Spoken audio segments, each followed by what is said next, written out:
Welcome, Tech Heads. It's episode 349 of the weekly Aussie Tech Heads. How you going? It's what's the date today? The 11th of July. Happy birthday to whoever's having a birthday today. And it's another episode of great tech news. I've got a lot of Aussie stories tonight, which will make everyone happy, I'm sure.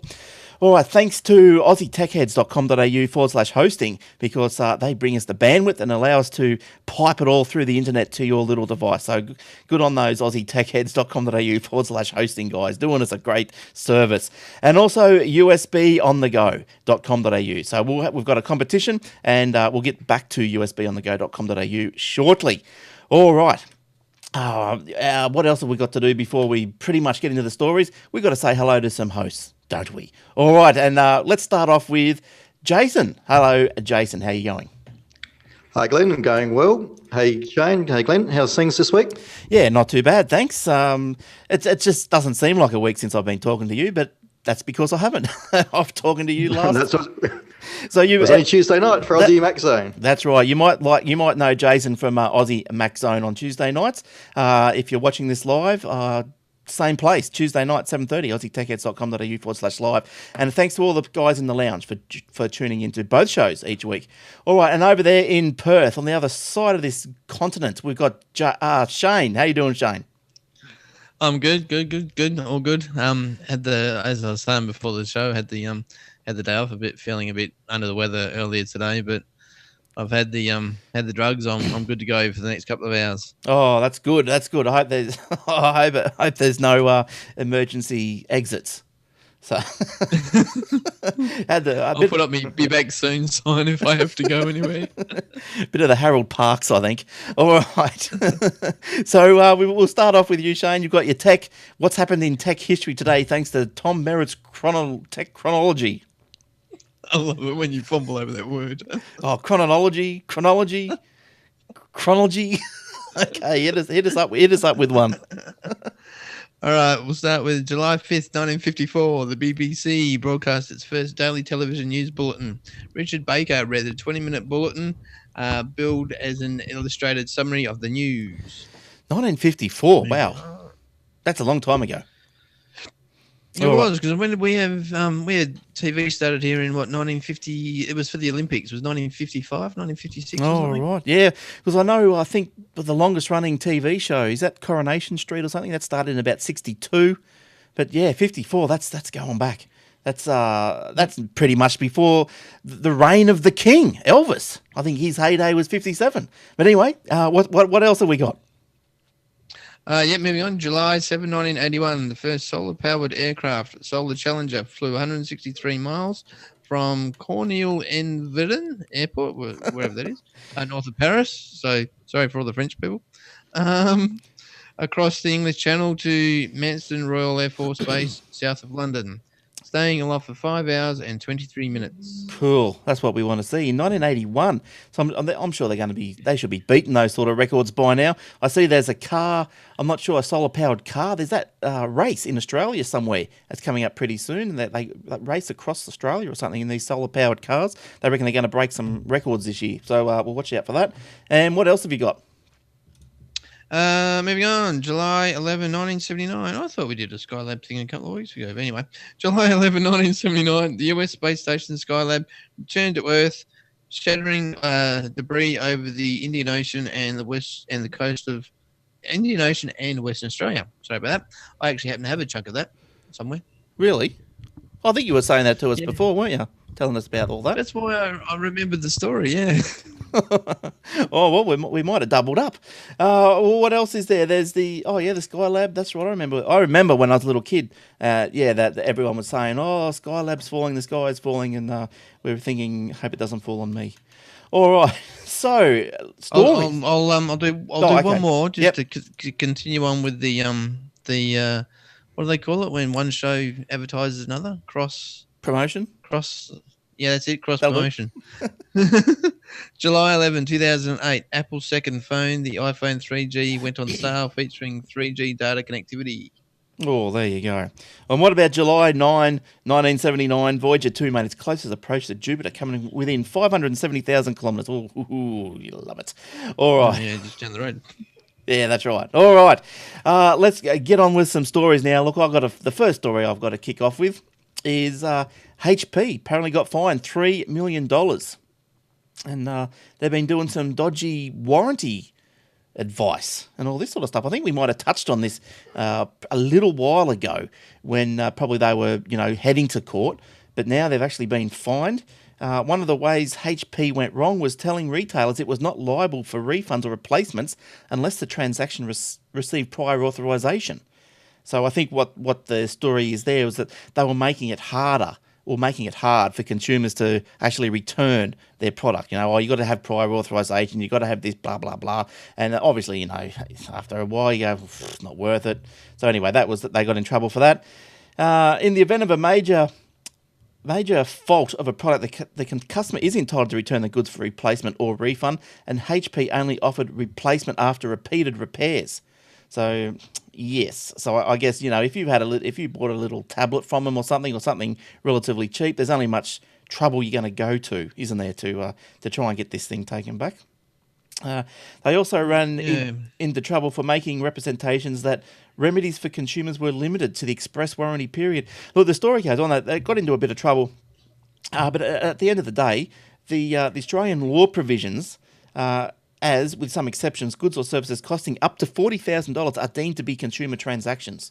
So and then protected under the Australian consumer law. So, look, if you've got an issue, it's probably worth a read. There's some more information. Just go to the show notes and you can link your way through further information if you want to learn more about that subject. The show notes, of course, at aussietechheads.com.au/podcast and navigate your way to the Aussie Tech Head show notes. Did you guys have any comments on HP? Have you guys had any experiences or anything like that with issues?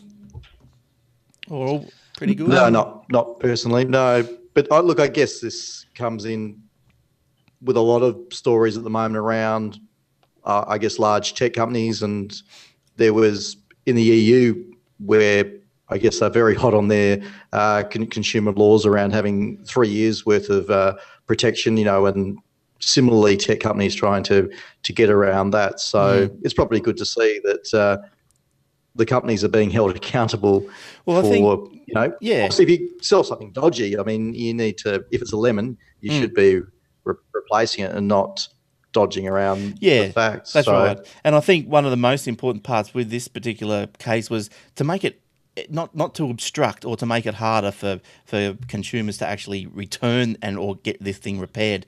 I think Apple were they in a little bit of trouble because they advertise their 1 year warranty, but I think under the Australian law it has to be 2 years or something like that. It has to be 2 years.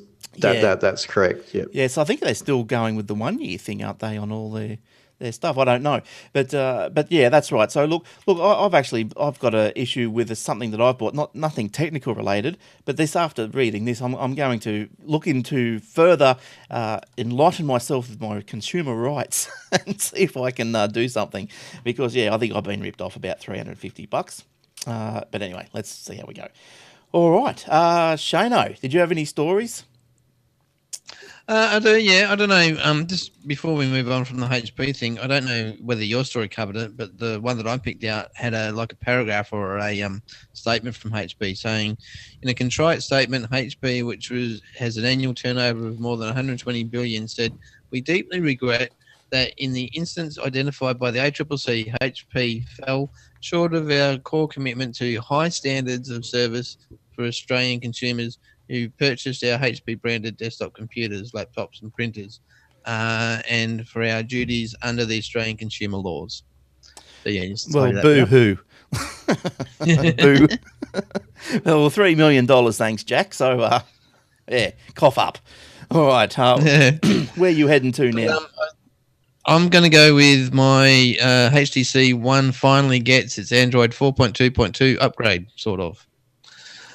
After promising for ages and then delaying it and then killing it off, and on other phones like the One S, HTC's finally come through with an Android 4.2.2 update for the much-loved HTC One, which is the phone that I've got.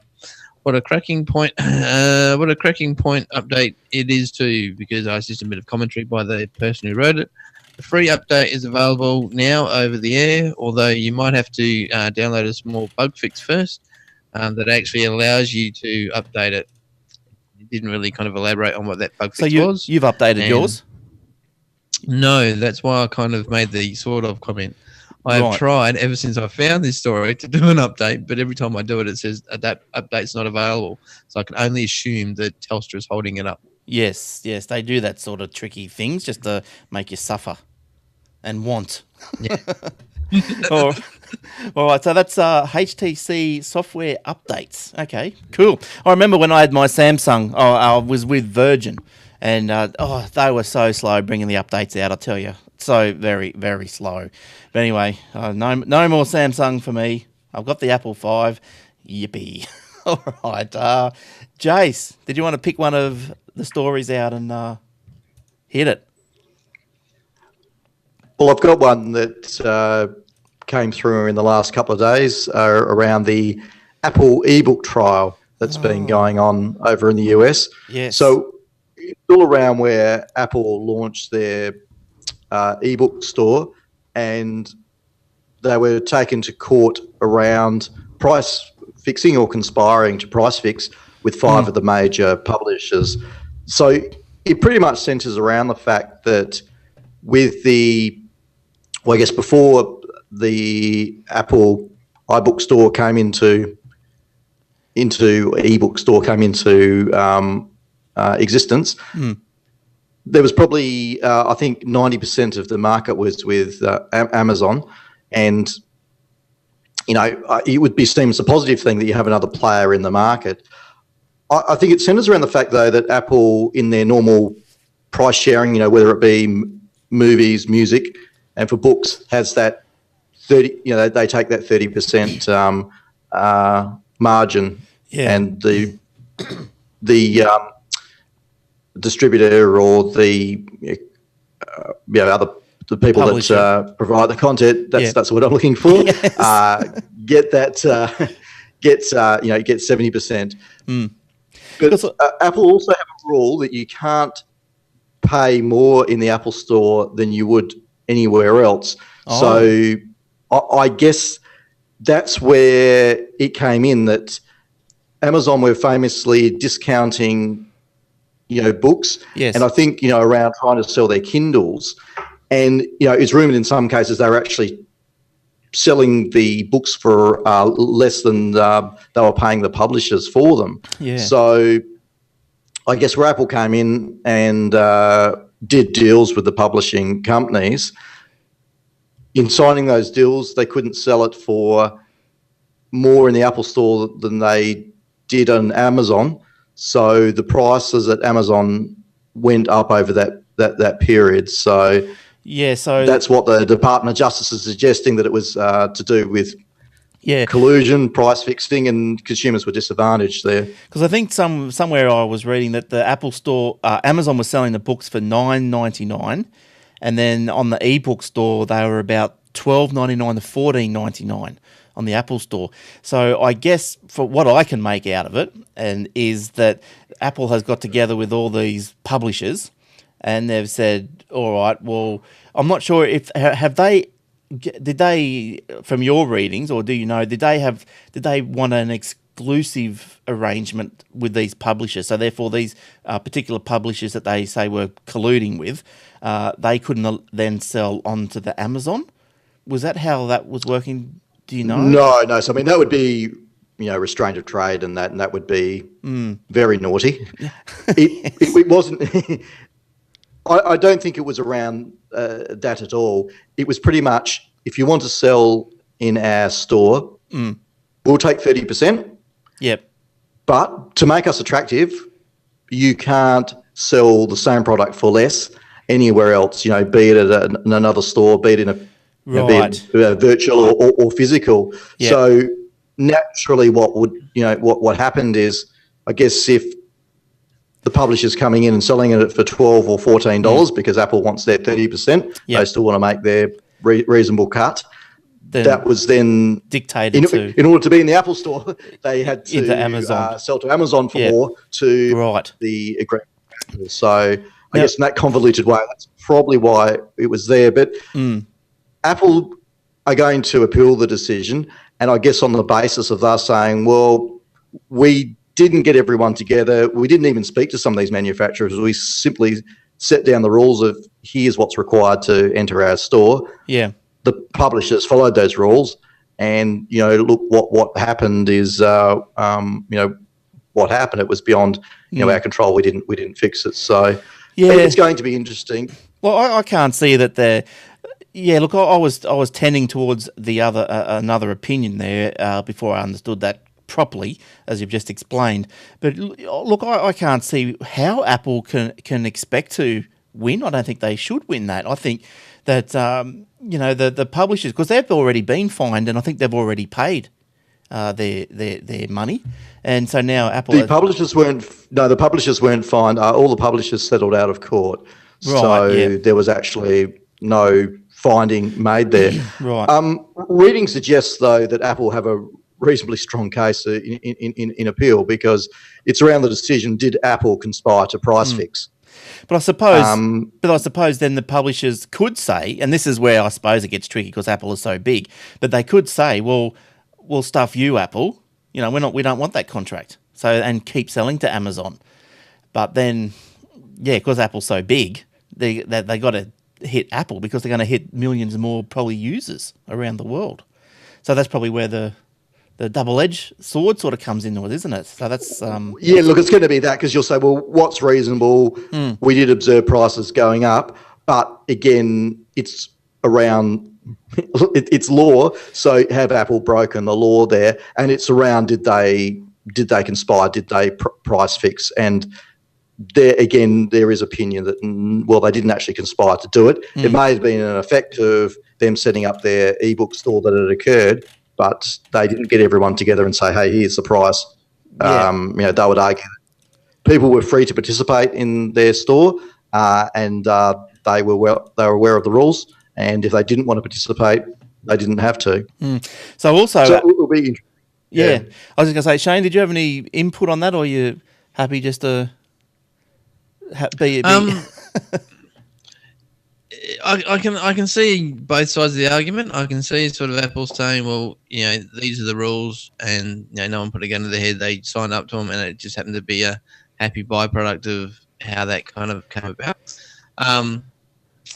At the same time, I know what you're saying, Glenn, is that Apple's big, but they're not like in this particular industry anyway. I don't think they're like a Telstra is in our communications industry. They're not even like an Apple is in the music industry, because I think Amazon beforehand had 90%. So if you're looking for a dominant player, that was it. It'd be them, yeah. Yeah, interesting. Because also Apple is also, remember they got this lawsuit with with Amazon as well. So on one hand, it's like give and take, isn't it? So that they want to, they're marching up to the lawyer's office saying we want to continue an appeal with this ebook thing. But on the other side of the office, they've given in to the Appstore lawsuit. So I don't know if you remember that Apple didn't want Amazon using Appstore as the name of the Amazon App Store. So that all... and that's App Store as one word, as opposed to App Space Store, which Apple use. Okay, right. I think... so it's Amazon said it's different. Apple began selling... So Apple settled in that one. And look, I'm thinking, given the statement they made, which was, well, with selling 50 billion apps, everyone knows where to come and get their apps. That's right. And I think they pretty much the Amazon App Store maybe not doing so well. Apple sort of but didn't see it as much of a threat. I'm gathering, and also obviously you'd think that they considered they were most probably going to lose the case. Yeah, and they're selling different products anyway. So what gives? They're totally different. Go there for your iOS apps. Yeah, so I think consumers make the difference. Can tell the difference there. And Apple Store was 5 years old this week as well, I hear. So happy birthday to the App Store. Well, that actually, we're in chain stories. The launch of the 3G iPhone was actually the launch of the App Store. So if you remember the first iPhone, and Steve Jobs was all around. No, don't need to do apps. It's all going to be around web apps. Yeah, right. That all turned around a year later. And look, there's speculation whether that was always the plan, because at the end of the day, you'd have to suggest that Apple have done pretty well out of, if they're getting to 50 billion apps. Yeah. Early on, they were saying, they were just breaking even on it, but you would think on that type of volume there'd be a little bit of coin in that now for them. Oh, I'm sure there's a little bit in there. Apple began selling applications in its App Store since July 2008. Amazon launched Amazon Appstore for Android in March 2011, and that is with a space. That's right, without a space. That's right, for Amazon without a space. Apple began the lawsuit that month in March 2011. We no longer see a need to pursue our case, an Apple spokeswoman Kirsten Huguet said. With more than 900,000 apps and 50 billion downloads, as Jason said, people know where they can go. I'm sure they do. Steve would have told them too. Amazon know where they can go too. Amazon countered that the term App Space Store had become so generic that using it would not mislead customers. I think is fair. I think that's fair. I think that is very fair. It is generic. But what's happened there anyway, though, guys? Because, if you look at where everything's advertised, it's get it in the App Store and Google Play. So yeah, that's right. I don't think, the Amazon App Store is really going anywhere. I think it missed the boat. Yeah, and look, Steve Jobs, Tim Cook, they haven't done themselves any favours in a court filing that even that Chief Executive Tim Cook had used the term generically in discussing the number of app stores out there, while Steve Jobs had talked about the 4 app stores on Android.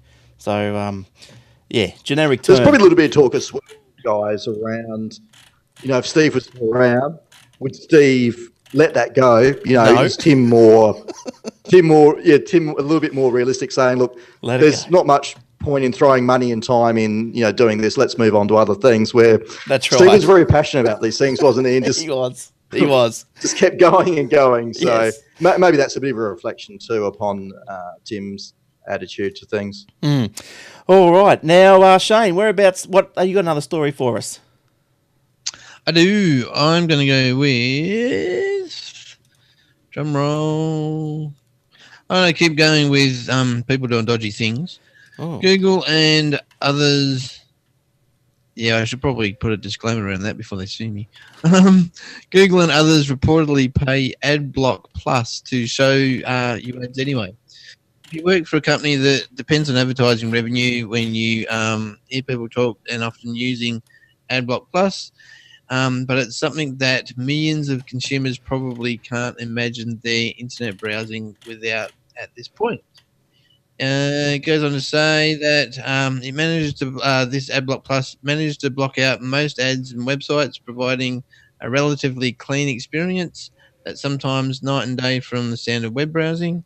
The thing is that some ads do go through. The Google at least appears to be paying to make it happen, according to a report prompting lots of discussion on Hacker News. It'd be all in the terms and conditions. It would be all there. It'd be all there. It would be. Yeah, so it'd be I've something. I was going to say, I've got a snippet here where it says Google provides search advertising services which together aim to organize and monetize the world's information. In addition to the dominant search engine, it offers a plethora of online tools and platforms, including Gmail, Maps, YouTube, and Google+. The company's extensions into social space. Most of its web-based products are free, funded by Google highly integrated online advertising platforms, AdWords and AdSense. Google promotes the idea of advertising and should be highly targeted and relevant to users, thus providing. Yeah, I don't know. I don't use an ad blocker. I can't be bothered to tell you the truth. Do you guys, Shane, do you use an ad blocker? Or no. Jason, do you use ad blockers? No. Nah. If you guys like conspiracy theories, there's one going on, and it was around all the Prism stuff, and NSA stuff and that in the US, over the last couple of weeks, that around using things like ad blockers and where you're talking terms and conditions, it's speculated that strictly speaking, that's probably breaking terms and conditions of use of websites. And so if people were looking for, or government agencies were looking for a reason to arrest you and hold you and do all sorts of things, it could be as simple as saying, aha, you had an ad blocker installed. Yes. That's illegal, so now we can hold you and question you, and it's a matter of national security. So yeah, look, I think there was a lot of stories around rampant around all of the stuff with the NSA collecting information. I think I have used ad blockers in the past. I think the last time I used an ad blocker was when I was on dial-up, because I didn't want all the flash ads downloading on my precious little 13 meg an hour dial-up system. So yeah, that's when I used it. But customs ACMA cracked down on illegal jammers. How's that? Not the dancers. They don't like that type of music. Yeah, that's right. They don't like those dances. We don't be liking your music. So what this is all about is phone jamming. So a crackdown on mobile and GPS jammers, I've never heard of GPS jammers, has resulted in the seizure of almost 100 of the devices over 7 months. I thought there'd be thousands more than that, surely, thousands. The Australian Customs and Border Protection Service, mail carriers, Australia Post, and the Australian Communications and Media Authority have worked together on a campaign to restrict the importation of prohibited jammers into Australia. So ACMA had previously singled out the device as a priority area for compliance in 12-13. So how do you like them apples? The operation, possession or supply of the illegal devices could result in jail time of up to 2 years, penalties of up to $255,000 for companies. Further, a 5-year jail sentence and penalties of $850,000 could result into That's pretty serious, and just if you're thinking of importing things that use, restricted spectrum, I've seen stories and factual stories of broadcast type of equipment in the spectrum that's you're not allowed to be in. That they go and hunt that down, and they have their vans and detection, and they go knocking on people's doors to go and do that. So they're pretty serious around that, and especially if it's imposing upon emergency services spectrum around mobile phone spectrum and that. So this is one thing that is policed reasonably closely, and they do actually, as well as looking for the devices, if they're actually operating it, and like carriers see that it's that they're able to detect there's something weird going on, that stuff gets looked into pretty quickly. Well, I didn't think that they were like. I knew that they probably were illegal to the consumer or to me and you, but I thought that they had some leeway with certain organisations, shall I say. I know if you're a spy. Yes, that's right. I remember when President Bush came to Australia, I know Sydney was blocked.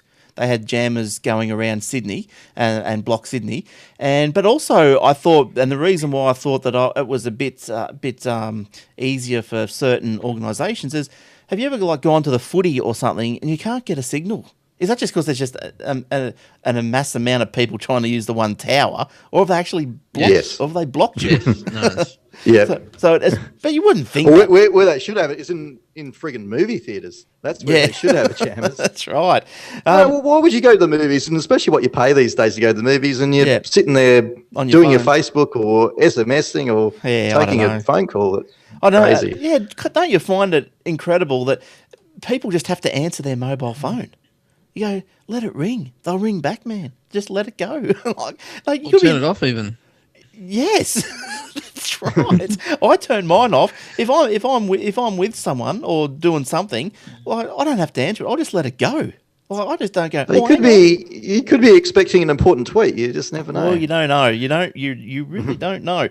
But apparently, just speaking of, I was going to say before we move on from the movie thing. Has anyone seen the movie that's apparently out? Well, I've not actually seen it advertised anywhere apart from, just occasionally on TV. The movie about WikiLeaks. No. We Steal Secrets, I think it's called, and it's a docudrama thingy about WikiLeaks and what's his name, Julian Assange. Yeah, right. Oh, is that supposed to be really good? But is that in the theaters? Well, I've seen it advertised as though it's been in the theaters, but I've had a look on IMDb and all that kind of stuff, and I can't. I'm not sure if it's out yet. I've seen it advertised. There was came out on the 4th. There's like a little mini series thing on Channel 10. I watched that one. That was a little while ago. There was something on Channel 10. Yeah, no, this is a movie thing. Yeah, rightio. But just to finish off on the mobile phones, apparently technology's been granted exemption via legislation to be used as a trial in New South Wales prisons. Apparently they're fed up with the crooks ringing on mobile phones. The trial is to commence in July.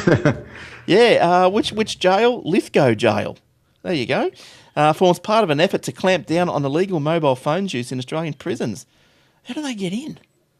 Up the pooper.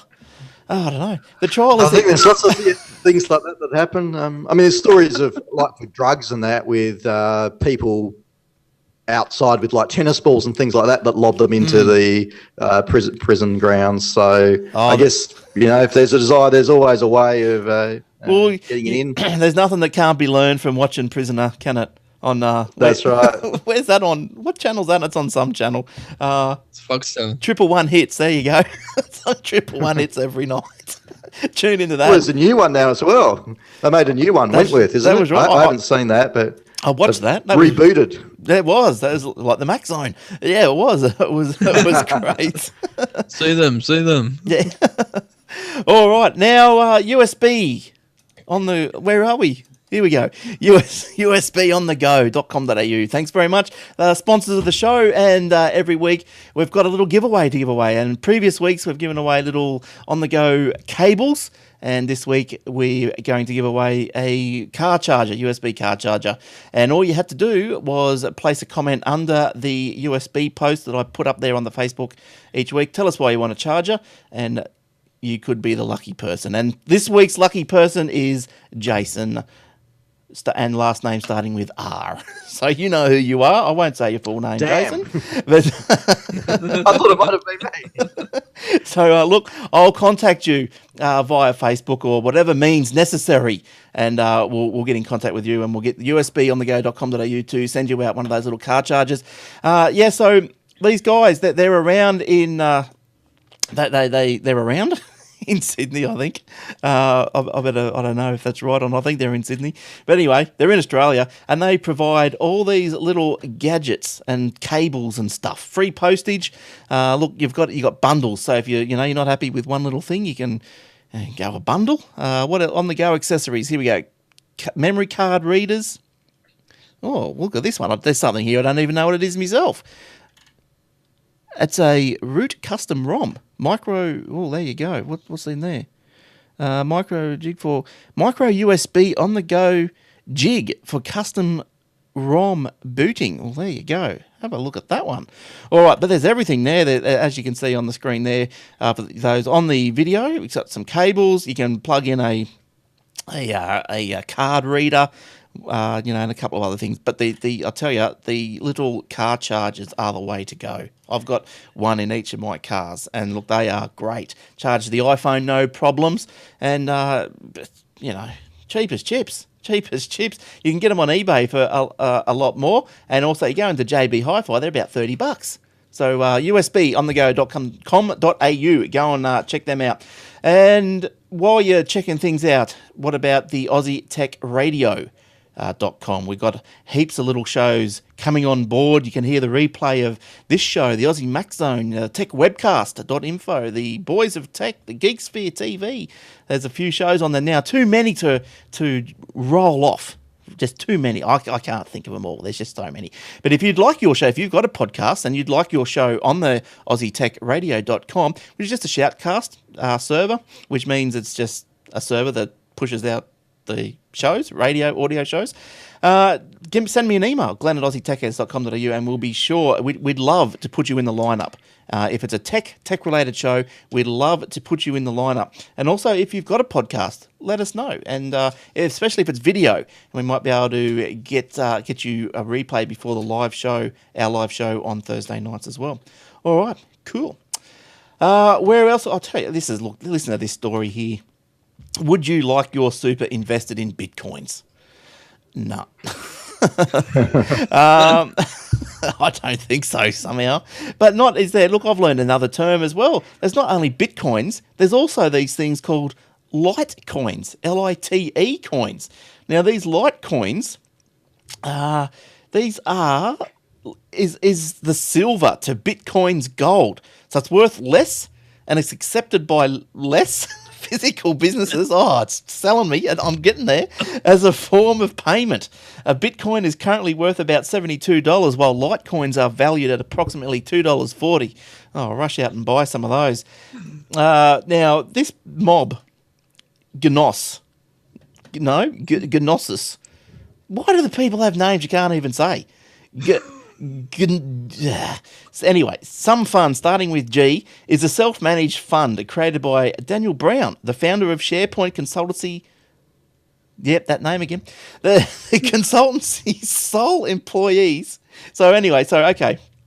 5 servers. They've got 5 servers mining these Litecoin currency. And his fund has around 5% of the portfolio in Litecoin, with the remaining 95% in traditional stock, so houses and traditional cash. How do you like that? I don't. Well, that's interesting. So that's not even just investing in Bitcoin or Litecoin, like a commodity that, I'll go and buy some and hold it and see if the price goes up, a little bit like a normal stock or investment fund. Yeah. They're actually saying they're actually mining it. So where you're investing your super, they've got some room somewhere with Frankenstein servers in there mining those Bitcoins and Litecoins. So you'd actually be able to see your super hard at work, wouldn't you? In some in some backyard room mining coins. But I tell you, it's all going off, isn't it? Like these Litecoins, I think we had a discussion the other week about Bitcoins. I'm not sure if... Yeah, I think last week around that. And where we spoke about where they create these algorithms, there's only a certain amount of currency that gets created. And what they do, if it's being created too quickly, they make the complexity of it harder. So the computations are more difficult to, or you need to do more of them to actually generate a coin. What Litecoin's easier than Bitcoin to mine. So where we said last week that pretty much you spend more on electricity than what you're going to make in Bitcoin. Yes. With Litecoin, there was maybe some way of making a profit up until maybe a few months ago, but the price of both has been dropping, and I think now we're looking around $70 for Bitcoin. Yeah, Litecoin just over $2. Where you're burning all this power to actually generate the stuff. Just the value isn't there. Look, it's going to be a long time before this stuff's worth anything, or before it becomes mainstream. I don't know if you guys remember the barter card. That was supposed to be the new generation of doing business, and you got barter dollars, and you had to shop at another barter dollars accepting store, But I haven't seen that taken off. I haven't really seen barter card around at all lately. So I don't know. I think they're still going, but it's a bit. It's a bit like IOUs, really, wasn't it? Well, yeah, that's right.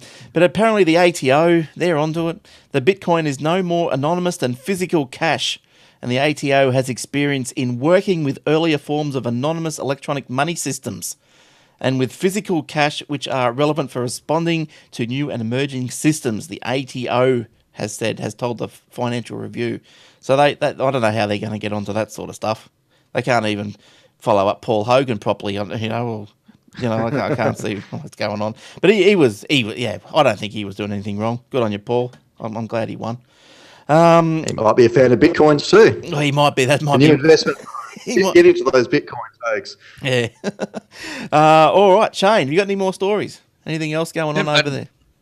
I do. Following on kind of from what we were talking about things going up and down in price, I'll do my story about where Samsung isn't alone. HD profits take a huge dive. Troubled smartphone vendor HTC has released the latest unaudited quarterly results, and they're not good. Profits are down 83% when compared with the same period last year. In the second quarter of 2013, HTC reported profits of 1.25 billion new Taiwan dollars, 41.6 million Australian dollars, I think that is, down from new Taiwan dollars of 7.4 billion the year before, and well below analysts' pessimistic expectations. Oh, things are going tough out there, aren't they? It's getting tougher and tougher. Yeah. Revenues fell 22%. So things are not good for HTC. No, and you just bought a phone. You're supporting them. Good work. Yeah, well, I'm not actually that happy with it, to be honest. They're still doing better than BlackBerry. I've got a story about that. Hang on, let me find it. Now, good segue. It was, wasn't it? Now, I'll find the right graphic as well. Windows Phone. How's this? Windows Phone gaining on Android and iOS. Gaining? Well, yes, because they were fourth, but now they're third. They're number 4. They're number 3. But read out the percentages, Glenn. Yeah. Yes, I'm getting there. Yes. I know that makes it sound pretty big, doesn't it? Oh, number 3. But you wait. We are now officially the third mobile ecosystem, said Microsoft. In a keynote on Monday at their worldwide partner conference in Houston. For the 3-month period from March to May, Android accounted for 52% of smartphone sales compared to 41.9% for iOS and 4.6% for the Windows Phone. So Windows are happy because now they're number 3, knocking off BlackBerry. Which wasn't too hard, was it? Poor BlackBerry. Microsoft passed BlackBerry for the number 3 spot in global smartphone market shipments in the first quarter for the first time by a margin of 3.2% Windows Phone to BlackBerry's 2.9%. So, interesting though, the top end, I think, Android 52% and iOS 41.9%. I think maybe that's hence why Apple is bringing out cheaper iPhones. Maybe. Yes. Does that add up to 100? 51? Oh no, was it 40, 52, 41? But there's probably other little fellas out there as well. It's probably not. There's probably I don't know. What are Nokia doing these days? Yeah, they're probably making not much. Yeah, but they're pushing with the Windows Phone, aren't they? They're Nokia Lumias and stuff. Is that what they're... Yeah, for the smartphone, yeah. But I think they're still selling candy bar type phones out there with, I don't know what operating system that runs on there, like the feature phone type things, if people are still buying those. Yeah. Symbian, I think it was called. What do you guys reckon is going to happen to BlackBerry? I mean, they are actually losing money.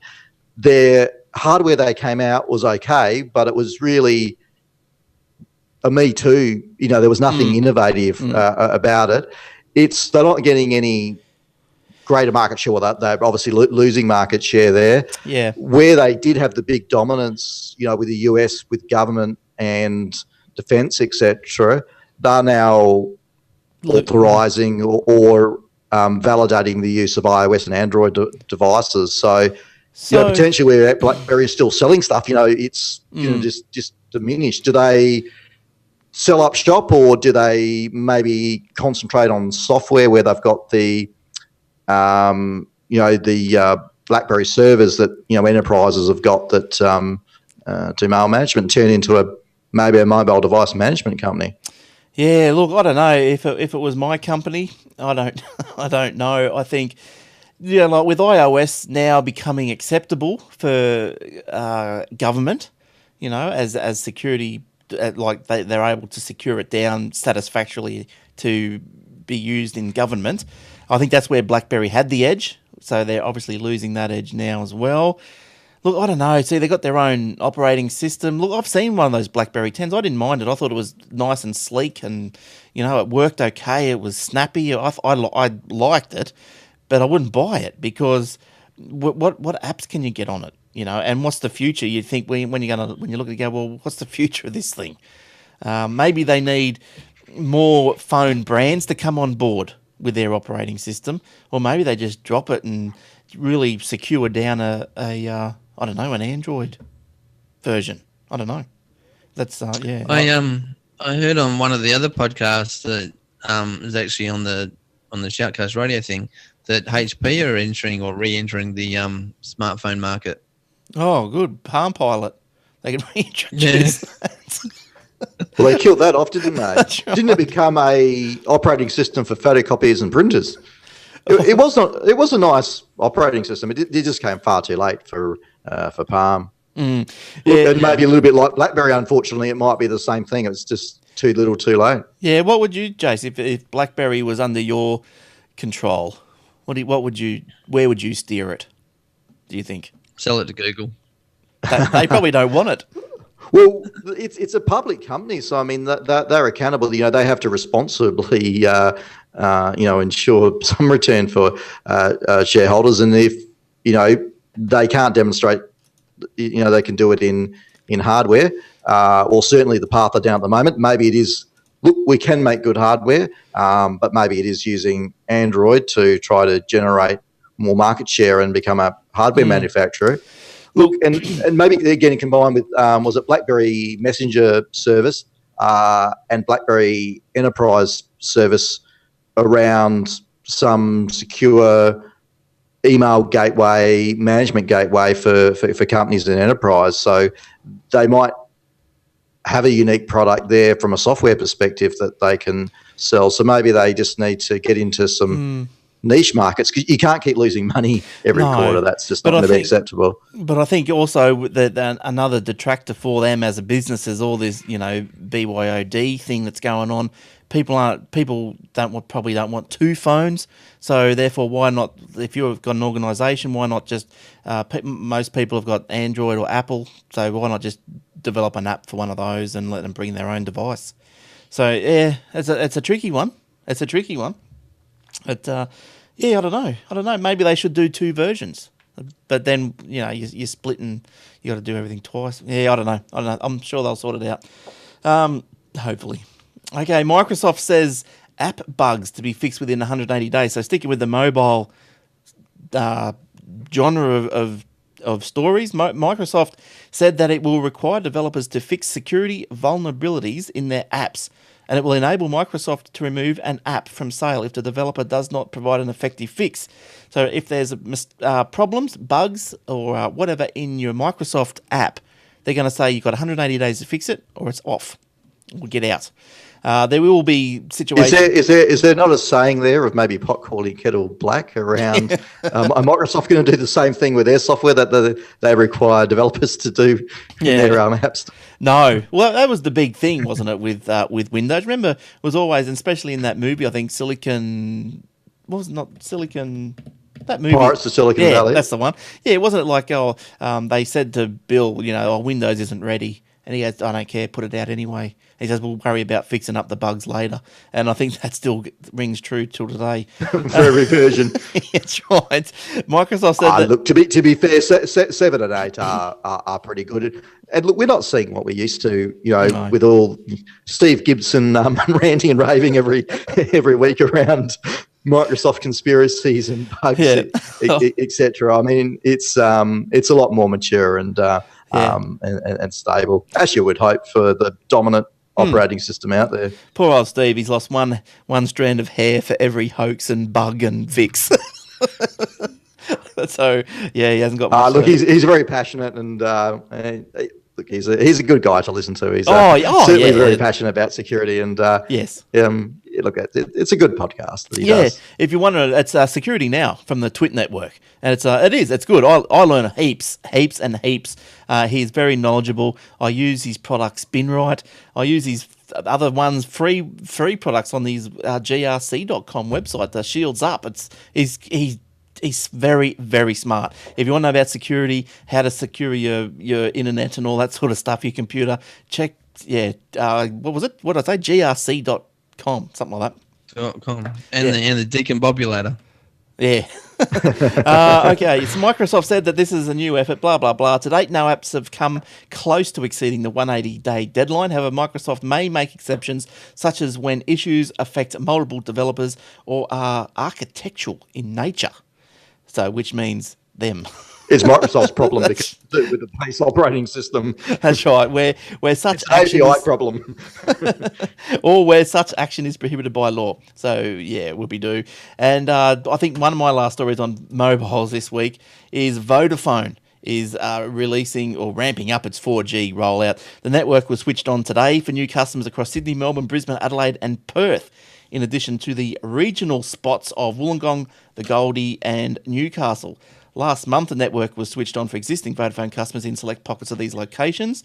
Now, apparently, they've got this 20 megahertz spectrum. And this means the company was able to offer among the fastest speeds available across Australia. But, wait till the network gets clogged and they'll soon go down.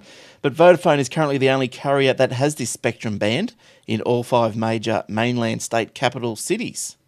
So, yeah, so they're really they're pumping the money in, they're pumping infrastructure in, because they've been losing customers and money hand over fist, I think, for the last couple of years. So, they're really trying to do the right thing, really pump up their infrastructure. So, good on them. Good on them.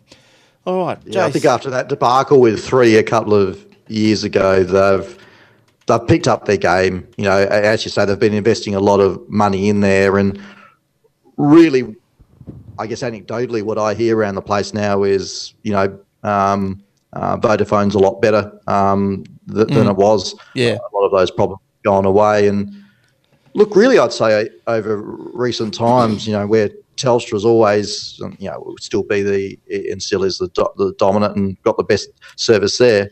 Optus and Vodafone really aren't too bad now. From friends and colleagues I know that are on Optus and Vodafone. So. It's good to have some competition out sure. there. Are you guys all with Telstra? I am. Shane? Yeah, I am. Shane? Yeah.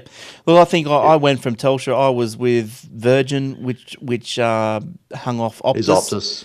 Yeah. I was getting really, really... I just wasn't happy. Just really wasn't happy with the whole deal with my Samsung phone and the Virgin.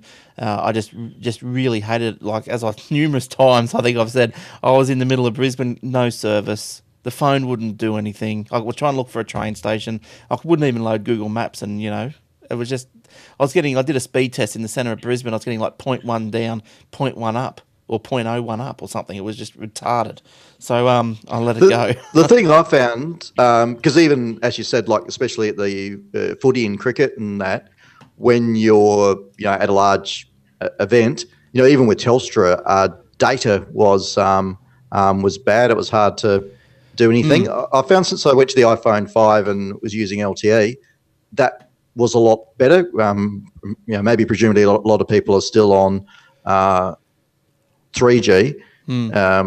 As opposed to LTE. But one funny thing I did find is when I did have the iPhone 4S and was using 3G, if I actually turned off 3G and went back to Edge, I would actually get data working where I wouldn't get it working with 3G. So yes, yeah. That's always maybe a one to try as well, to actually change down or change to a different frequency or data connection. Yeah, so that doesn't the iPhone. Well, mine changes down as it needs to. I think, like, because I went to Brisbane today on the train, and I know that there's black spots along the way, and sometimes you look at your phone, and it's just got the little E up there, and I thought, so it must just pull back as the service drops out.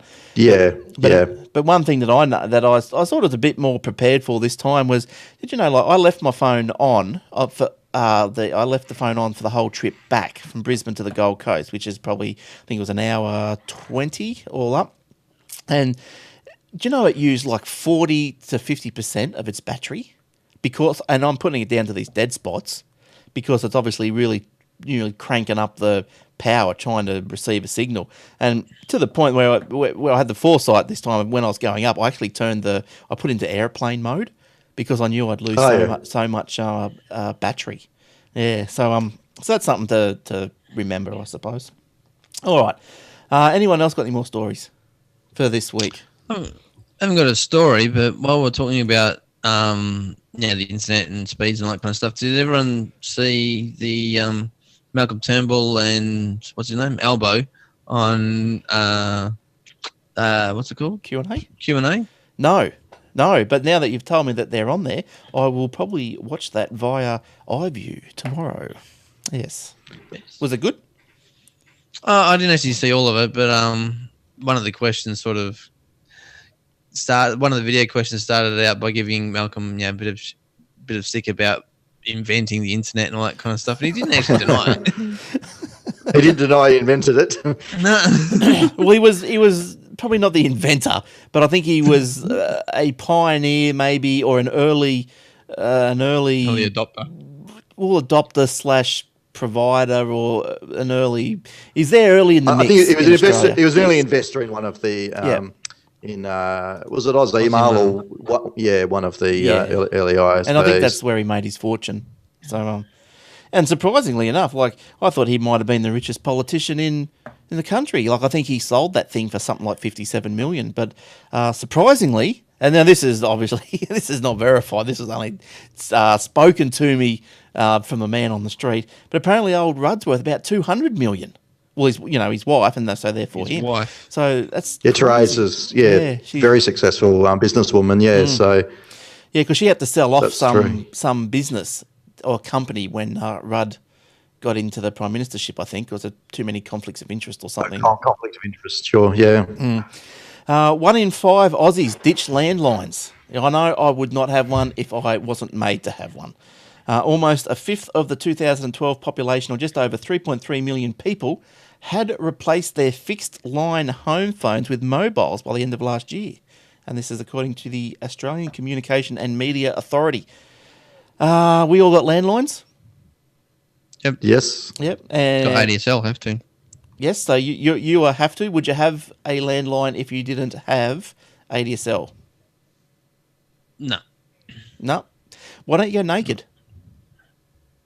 Because I can't get that here either. Oh, okay. We can't receive explicit tag on this podcast, Glenn. Yeah. Trying to stay family friendly. Oh, it was only a small part. What do you have? Do you have a home phone, Jason? You don't want me to stand up, do you? I'm doing the newsreader thing. No, it's quite okay.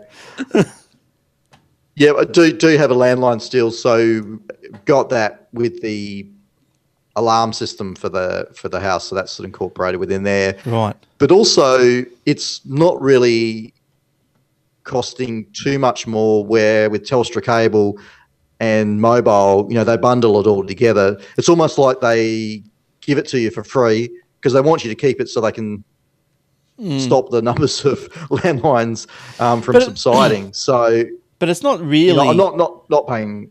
Yeah, I was just going to say, it's not like when you say it's for free. I know they bundle it together, but if you don't have a landline, that bundle's then $30 dearer or something. And so it's the 1 6 of one, half dozen the other, as far as I can see. I think with the one I'm on at the moment, it's effectively $10 a month. If I was to drop it and just go to cable. Oh, really? Yeah. Right. Oh, I'd be doing that in the flash. Because I'm paying, if I drop the landline, I've got to pay an extra like $30, which is the cost of the landline. So it's crazy. It's crazy. I wouldn't have it. No, I'm a no. I would not have it. I'm made to have it. So I'm my monthly things I think it's $10 as well. I'm on the lowest monthly thing, but the highest calls. But I use Engine, an internet provider, for my phone service in inverted commas.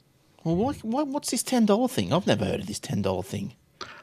Oh, it's not a $10 thing. It's got to be in the name. What it is when they do bundles, sometimes Telstra put out offers. So there's been ones where they'll bundle Big Pond ADSL or cable with a landline, with a mobile, or with Foxtel, and so the effective price of each is reduced. So at the moment, I think mine's either $78 or $88 a month for Big Pond cable and landline. Yes. And if I was just going to get the cable on its own, I think it's $70 or something like that. So okay, well, I'd have to look at that because must be on the same. Then I'm on about 88 a month, which includes the cable, the landline, and they chucked in a T box. Woohoo! Which isn't too bad actually. Yeah, I got something like that. Yeah. I mean, it's not available all the time, and it's worthwhile keeping a bit of an eye out. It is. I don't think there's nothing too compelling there at the moment. I think I had to look the other week as to what offers they had because I'm on the 200 gig plan for cable, and I was looking at the 500 gig plan, but there's, other than paying a lot of money a month to bundle everything together, there wasn't really anything compelling. We just use our phones for calls, mobile phones, because we got, $600 call cap, which we don't go anywhere near anyway, so we just use that. The only thing we use the landline for 13 numbers, but we wouldn't do that if we didn't have it, so it's not worth $30 a month anyway. No. Shopping trolley. Here we go. Nice tech story. A shopping trolley has been ridden at 70 kilometres an hour on a racetrack. Oh, hey. Yeah. A Devon man. Now, that's not a man made out of Devon. It's a man from Devon. Claims to have set a new record by riding a jet engine propelled shopping trolley down a track at 70 clicks. Mr. McCowan, who runs Plymouth Karting, this is in the UK, stabilised the trolley by using go-kart wheels. Oh, right. The existing record was 67k. So this is a new record, although it's not official. Well, please. Okay, so what's the problem? Also, 3D printed metal. So we've all heard of printing 3D with plastic. Now they're doing it with metal. Now it's starting to get interesting. A team at North Carolina State Uni used an alloy of two metals, gallium and indium, that are liquid at room temperature but form a skin when exposed to air. So how interesting does that sound? When printed, the shapes can be stretched without reverting to blobs. The technology could be used for microcircuits and wearable electronics. Hello, iWatch. Now, iWatch, absolutely. Now, make your own. Make your own at home. Oh, Apple's finished. I'll just print one out now. That's right. The metal forms a very thin layer of oxide, and because of it, you can actually shape it into interesting shapes that would not be possible with normal liquids like water, says Michael Dickey, the lead author. He explained that the printer used a syringe to stack the droplets on top of one another, so much probably like an inkjet printer. The droplets retained their shape without merging into a single big droplet, which allowed the scientists to then shape the metal. You guys ever seen a 3D printer? No, but they're becoming cheaper in price, so I imagine we'll see more of them. What I'm waiting for, though, is like in the Jetsons where you go and get any food. I'm waiting for a printer that can print out any food that you want. That's what I'm hanging out for. Oh, that'd be good, wouldn't it? Hamburgers. Yeah, print me a pizza. Print me. Right. Yeah. Look, I think you can get the 3D printers that print plastic, and they're not. I think you get like homemade ones, where the parts and you build it. I don't think it's that expensive. And look, I've seen a couple of these things in action, and they're brilliant. Like it's amazing. Like the thing, if you can imagine it, the print head sits on top. I'll show you this picture here again, but I'll try and explain it verbally. The print head sits above a flat plate, and then it builds this thing via droplets of plastic or metal from the bottom up. It's amazing. It's essentially layer by layer. It just it's amazing. You model a 3D, you have it on your computer, and then it effectively constructs it just layer by layer from the bottom up, as you say. Layer by layer by layer. That's right. That's it. So I've seen amazing. They've printed. I've seen a printed Dalek. It's only a little tiny thing, but it's nevertheless it had the Dalek bumps. It was a Dalek. We had a story earlier on about this clown in the US printing a gun.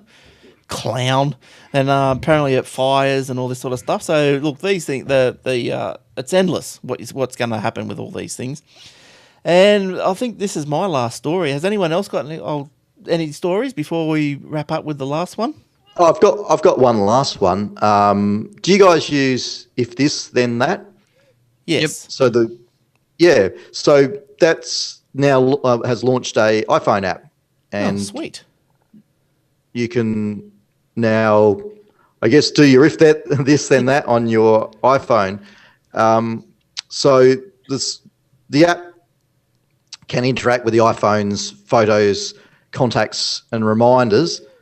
Nice. But I guess the limitation at the moment is obviously Apple have limitations around what you're allowed to access, where apps can access other apps, etc. Yep. So IFTTT have hinted that this is only the beginning, that more features to take advantage of the hardware are likely to make their way into the app into the future.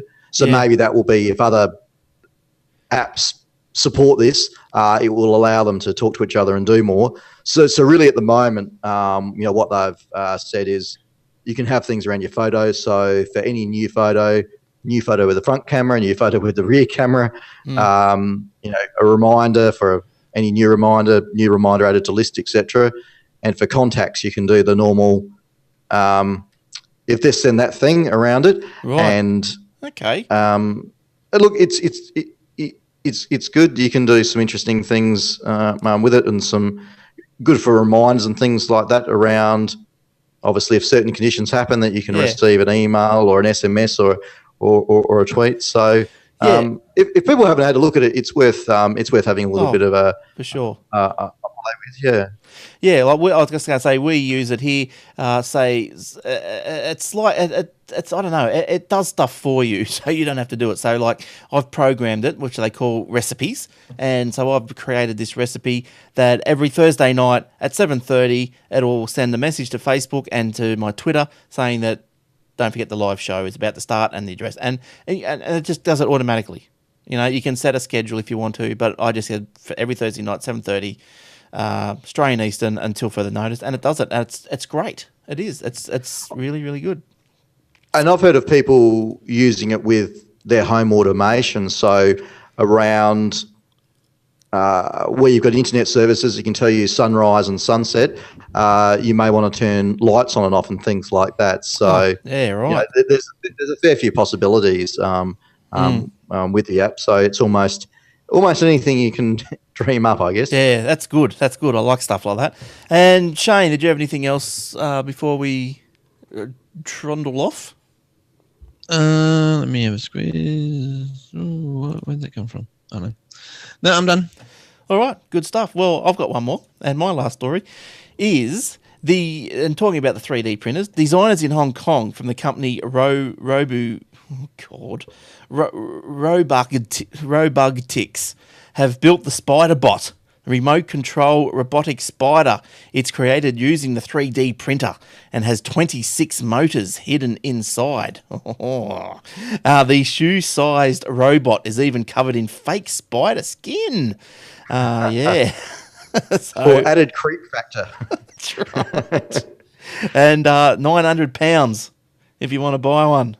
So, so how's that? It's created using a 3D printer, has 26 motors hidden inside. That's wild. That's wild. I think you're going to be, instead of going to the shops, you're going to go, I want a video camera, I'll just print one. I want something, I'll just print it, see how we go. You think they would have made that spider black? Yeah. Anyway, I suppose it's just a little white spider there. All right, good stuff. That brings us to the end of another show, the end of episode 349.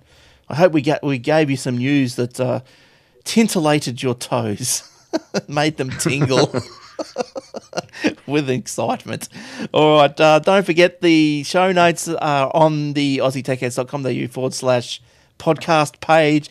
Don't forget to go and check out the Aussie Tech Heads hosting. What plans starting from $5.95. And look, the business plan there, unless you've got a real massive company going on, what's that, $9.95? You're not going to really need much more than that. If you do, well, you can talk to me and we can tailor a plan to suit your needs. We can do a deal. We can. Thanks to Brad and techwebcast.info. He allows us to rebroadcast the show his show, Tech Webcast, before our show, live on every Thursday night, just to get you into the groove of it all. Hey, yeah. I do replay the Aussie Mac Zone as well. So the Tech Night Thursday starts off at aussietechheads.com.au/live. Probably depends on how long those shows go for, but if you tune in at 6 o'clock Eastern, you'll probably be sure to catch something on the air. All right, I think that's about it. You want to catch us on the Twitter? I'm at Aussie Tech Heads. Jason there's at Jason with a Y Wormsley. Shane is at Shane with a Y 1973. Will is still without a computer. Hopefully to be back next week. He took his motherboard. We'll have to start a fund soon, I think. He took his motherboard back to the shop and they tested it and said there's nothing wrong with it. He got it back home and it still wouldn't boot. So I don't know. I told him, I said, I think what they need to do is get a box where they can put those tamper-proof screws in there so he can't actually open it again once it's working. So look, I spoke to him today, and I told him I've got this old P4. I'm gonna take out, and I might cut the screw heads off. So he can't fix it. And good on you, Will. And you'll get there. You'll get there. And Eric is hopefully he said he's going to come back on tonight, but he's just got back from overseas, so he's probably too tired. Oh, so hopefully he will be back next week. You can email any of us at whoever we are at aussietechheads.com.au and email Jason there at jason@aussiemaczone.com.au. All right, that's it. Good stuff. Hope you enjoyed it. Don't forget, you can see the show on the video on youtube.com/Aussie Tech Heads. Don't forget the Facebook, facebook.com/Aussie Tech Heads. And don't forget USB on the go competition. I think this week just another UTG cable. So tell us, like the page, tell us why you want a cable. Easy. And if you're one of the 3 that we pick out cables, we do 3 a week. So you've got 3 there. You want a cable, do something about it. All right, till next week. See you, boys. And see you, Glenn. See you, Jane. See you, Lounge. See you later. And see you all. Good night. Ta-da.